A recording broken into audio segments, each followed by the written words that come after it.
Hai, murid-murid. Hari ini kita akan belajar tentang karangan pendek. Marilah kita belajar bersama-sama. Kita lihat format karangan pendek.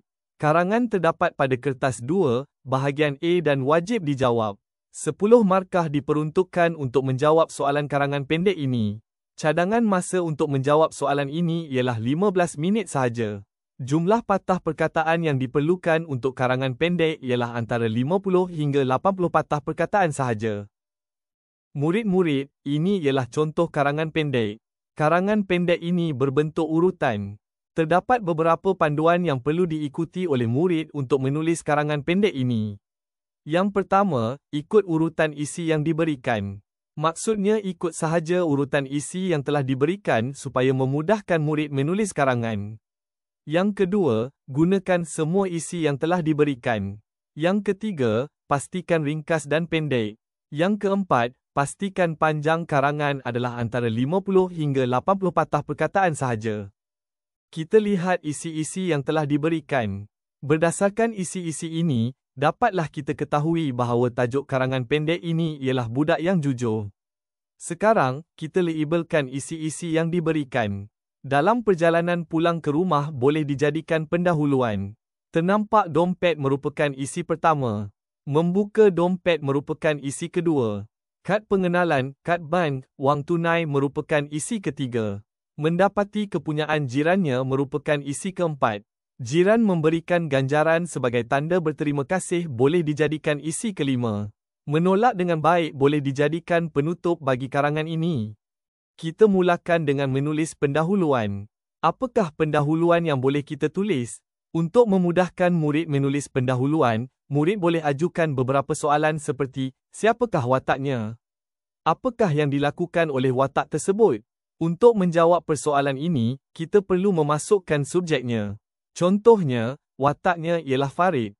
Marilah kita lihat pendahuluan yang dihasilkan. Farid menunggang basikal untuk pulang ke rumah. Sekarang kita masuk perenggan isi. Murid boleh ajukan soalan seperti, dalam perjalanan pulang ke rumah, apakah yang dijumpainya? Dalam perjalanan, dia ternampak sebuah dompet di tepi jalan. Ayat ini telah menjawab soalan yang ditanyakan tadi.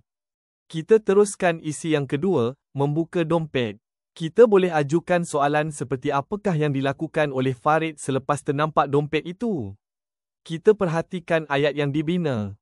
Dia mengambil dompet itu lalu membukanya. Kita masuk isi ketiga. Apakah yang terdapat dalam dompet tersebut? Di dalam dompet itu terdapat kad pengenalan, beberapa keping kad bank dan wang tunai. Ayat ini telah menjawab persoalan yang ditanya tadi. Apakah yang terdapat dalam dompet tersebut? Isi seterusnya, apakah tindakan seterusnya yang dilakukan oleh Farid setelah mendapati dompet itu kepunyaan jirannya? Kita lihat ayat yang telah dibina. Setelah dibelik, dia mendapati dompet itu kepunyaan jirannya. Farid segera menuju ke rumah jirannya. Dia memulangkan dompet tersebut. Isi seterusnya, apakah tindakan yang dilakukan oleh jirannya selepas mendapat balik dompetnya? Jirannya mengucapkan terima kasih kepada Farid. Jirannya menghulurkan wang RM20 sebagai tanda berterima kasih. Untuk bahagian penutup, kita boleh menggunakan isi terakhir untuk membina perenggan penutup. Lihat penutup yang dibina dengan menjawab persoalan yang ditanya. Apakah tindakan Farid apabila jirannya menghulurkan wang RM20 sebagai tanda berterima kasih kepadanya? Farid menolak dengan baik kerana dia memberikan pertolongan secara ikhlas. Murid-murid, ini ialah contoh karangan yang telah dihasilkan. Sebagai peringatan, tulis pendahuluan dan penutup yang ringkas. Cukup sekadar satu ayat sahaja untuk karangan pendek. Wajib menggunakan semua kata kunci atau maklumat yang diberikan dalam soalan. Tulis dalam satu perenggan sahaja yang terdiri daripada pendahuluan, isi dan penutup. Itu sahaja video tutorial tentang cara menulis karangan pendek. Jangan lupa berlatih menulis karangan pendek ini.